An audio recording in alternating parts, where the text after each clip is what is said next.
அப்படியாத நபரை எங்க ப்ராடக்ட் வந்து செய்ய வைக்க முடியும் அப்படிங்கறத ப்ரூவ் பண்ணுது. இது வந்து மா நேச்சுரல்ஸ் உடைய அதிசயம் கிடையாது, இறைவன் கொடுத்த அந்த பொருள்களுடைய இயற்கையான அதிசயம் தான் அது. அதே போல பாத்தீங்கன்னா 60 வயசுக்கு மேல ஆயிடுச்சுனாலே பேர பிள்ளையை பாத்துக்கணும், நம்ம வந்து இனிமேல் நம்ம லைஃப் அவ்வளவுதான், பொண்ணு வீட்டுல கொஞ்ச நாள் பையன் வீட்டுல கொஞ்ச நாள் சொல்லி அப்பா அம்மா மாத்தி மாத்தி இருப்பாங்க. அந்த மாதிரிலாம் இல்லாம ஒரு கிளாஸை எடுத்து இப்படி வைக்கக்கூடிய அளவுக்கு உங்களுக்கு சக்தி இருக்கா, நிச்சயமா உங்களால தாம்பத்தியம் வச்சுக்க முடியுங்கிறத நீங்க மா நேச்சுரல்ஸ் ப்ரூவ் பண்ணிட்டு இருக்கு. உங்க ஏஜ் வந்து அது வந்து ஒரு வெறும் நம்பர்ஸ் தான். நிச்சயமா நீங்க இயற்கையான ஒரு ஆரோக்கியமான உணவுகள் எடுக்கும் போது நான் மா நேச்சுரல்ஸ் மட்டும் சொல்லல, ஒரு அவேர்னஸ் வீடியோவே சொல்றேன். நீங்க இயற்கையான உணவுகள் அதிகமா சின்ன வெங்காயம் போட்டு சாப்பிடுறீங்க, அதிகமா தயிர் போட்டு சாப்பாடு சாப்பிடுறீங்க, புளிப்பான உணவுகளை குறைச்சிக்கிறீங்க, தினசரி உடம்புக்கு என்ன உணவு வேணுங்கிறத பார்த்து சாப்பிடுறீங்கனாலே அதிகமா ஃப்ரூட்ஸ் காய்கறி, அதாவது காலை டிஃபன் மெயினா வச்சுக்கோங்க. அந்த டிஃபன்ல வந்து உங்களுக்கு இட்லி தோசை என்ன வேணா நீங்க சாப்பிடுங்க, ஆனா அதோடைய அந்த குவான்டிட்டியை குறைச்சிருங்க. ஒரு 3 தோசை சாப்பிட்டு 1 தோசை சாப்பிட்டு ஒரு செவ்வாழை பழம் சாப்பிடுங்க, ஒரு பப்பாளி பழம் சாப்பிடுங்க. இன்னைக்கு எந்த அளவுக்கு ஆயிடுச்சு அப்படின்னா இந்த காய்கறி பழங்கள் மேல இன்னைக்கு மக்களுக்கு ஒரு பயம் இருக்கு. அதாவது இது வந்து ஏதோ கெமிக்கல் போட்டு கலர் போட்டு உருவாக்குறாங்க, அதே போல பாத்தீங்கன்னா சாயம் போடுறாங்க. இன்னைக்கு வாட்ஸ்அப்ல வரக்கூடிய வீடியோஸை பார்த்து தர்பூஸ்ல சாயம் போடுற மாதிரி ஒரு வீடியோ பாக்குறாங்க. அதை பார்த்தோன்னு ஒரு பயம் வந்துருது, இந்த தர்பூஸ் வந்து ரொம்ப கெடுதி போல, இந்த கத்திரிக்காய் வந்து ரொம்ப கெடுதி போல, சாக்கடையில வந்து கழுவுற மாதிரி. நான் சொல்றேன், இது 100% பெய்டு வீடியோஸ். இது வந்து எங்கேயும் நடக்கல. இந்த ஒரு மனிதனை நோயாளியை ஆக்கணுங்கிறதுக்காகவே நீங்க மருத்துவ மாஃபியான்னு சொல்லுவாங்க, அந்த மாஃபியாக்கள் உருவாக்கக்கூடிய பெய்டு வீடியோஸ். அந்த மாதிரி வீடியோவை எடுத்து போட்டு மக்களை வந்து பயன்படுத்துறாங்க. நீங்க வந்து காய்கறிகள் பழங்களை விட்டு நீங்க தூரமாயிடுங்க, ஏன் நீ நோயாளியா இருந்தது எனக்கு வருமானம். ஒரு பிசினஸுக்காக மனிதனை நோயாளியா வைக்கணும். அந்த நோயாளி எப்ப உருவாவான்னு சொன்னா காய்கறி பழங்களை விட்டு கீரைகளை விட்டு நீங்க தூரமாக்கிட்டாலே. இன்னைக்கு இந்த இயற்கையான உணவு பாருங்க, இன்னைக்கு நான் இந்த ப்ராடக்ட் பேர் சொல்ல விரும்பல, ஒரு ப்ராடக்ட் பேக்கடா இருக்கு. அந்த பேக்கெட் ஒரு ஃபுட்டை சாப்பிடும்போது நமக்கு இந்த மாதிரி ஒரு பயம் வருதா? ஆனா உண்மையில அதுல கெடுதி இருக்கு. ஒரு பேக்கெட் பாட்டில் இருக்கக்கூடிய ஒரு ஜூஸா இருக்கட்டும், ஒரு கூல் ட்ரிங்க்ஸா இருக்கட்டும், இல்ல பேக்கெட்ல இருக்கக்கூடிய ஒரு சிப்ஸா இருக்கட்டும், ஒரு ஸ்நாக்ஸா இருக்கட்டும், அதை நம்ம எவ்வளவு தைரியமா சாப்பிடுறோம், எவ்வளவு ஸ்டைலா சாப்பிடுறோம், எவ்வளவு விருப்பத்தோட சாப்பிடுறோம். ஆனா அதே ஒரு இளநீ சாப்பிடும் போது ஒரு பயம் வருது, இது பாண்டிச்சேரி இளநியா இல்ல வந்து பொள்ளாச்சி இளநியான்னு கேட்கணும். அது என்ன இளநியாவே இருந்துட்டு போதுங்க. அந்த இளநிக்குன்னு உள்ள ஒரு இயற்கை உணவு, அது இயற்கை குணம், இயற்கை சத்துக்கள் அது உள்ள இருக்கும். அதாவது பாத்தீங்க அப்படின்னா இன்னைக்கு இந்த ப்ராடக்ட் வந்து உடனே எல்லாம் நடந்துடல. 2020 ஆகஸ்ட் மாசம் இதை நாங்க கொண்டு வந்து எக்ஸிக்யூட் பண்ண மாசம் சொல்லலாம். கிட்டத்தட்ட 2 வருஷமா இது ஒரு ஆராய்ச்சியில இருந்துச்சு. ஒரு 4 வகையான மருத்துவர்களை வச்சு இது வந்து எப்படி கொண்டு வரலாம், அதாவது குரூப் டிஸ்கஷன் ஃப்ரெண்ட்ஸ் கிட்டையும் சரி, யாரெல்லாம் பாக்கணும் சரி, அதுல இது நிறைய பிரச்சனைகள் வந்துகிட்டே இருந்துச்சு. இது சம்பந்தமாக இந்த பிரச்சனையை சார்ட் அவுட் பண்ணணும், இந்த பிரச்சனைக்கு நல்ல தீர்வு, அதாவது இது பிசினஸ் மட்டும் இல்லாம நல்ல ஒரு நிரந்தர தீர்வாகவும் கொடுக்கணுங்கிறதுக்காக இருந்து ரொம்ப யோசிச்சு என்னென்ன ப்ராடக்ட்டை எப்படி மிக்ஸ் பண்ணணும், என்ன காம்பினேஷன்ல கொண்டு வரணும், அதை வந்து எப்படி அதை மக்கள்கிட்ட கொண்டு போய் சேர்க்கணும், எடிபிளா சாப்பிடுற பொருளை எப்படி போய் சேர்க்கணும், அதுல வந்து என்ன அளவு கலக்கணும். அந்த ஒவ்வொரு பூனைக்காளி விதை அப்படின்னா சாதாரணமா ஒன்று சொல்லிடுறேன். இந்த பூனைக்காளி விதையை பாத்தீங்கன்னா அது ஸ்கின்னு ஒண்ணு இருக்கும், அந்த ஸ்கின்னை வந்து ரிமூவ் பண்ணி அதை வந்து குவாலிட்டியா கொடுக்குற ஒரே கம்பெனி நான் சொல்லலாம். ஏன் அப்படின்னா சென்னையில நான் பேர் சொல்லல, ஒரு கம்பெனி வந்து அது பவுடரா கொடுக்குறாங்க. ஏன்னா அது ரொம்ப கஷ்டம் அது பவுடர் ஆக்குறது.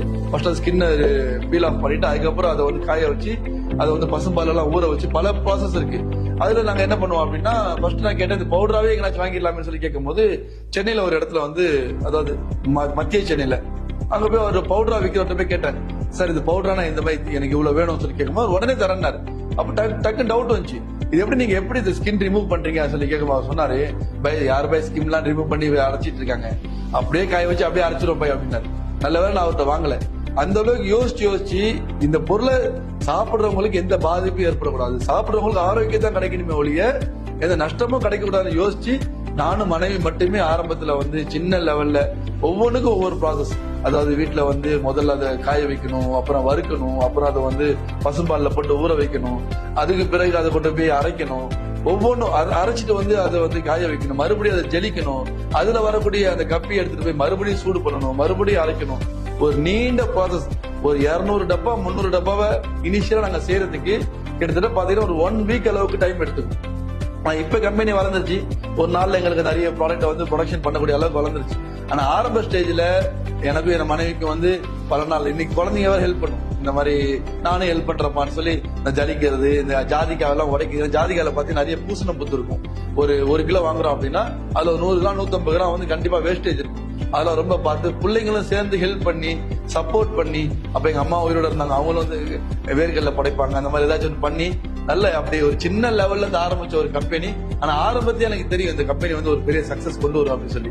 ஆரம்பத்துல நான் வந்து எனக்கு ஒரு ஆர்டர் வந்துச்சு. அப்பெல்லாம் வாட்ஸ்அப் டெலிகிராம்ல மட்டும் தான் சேல்ஸ் பண்ணுவேன்.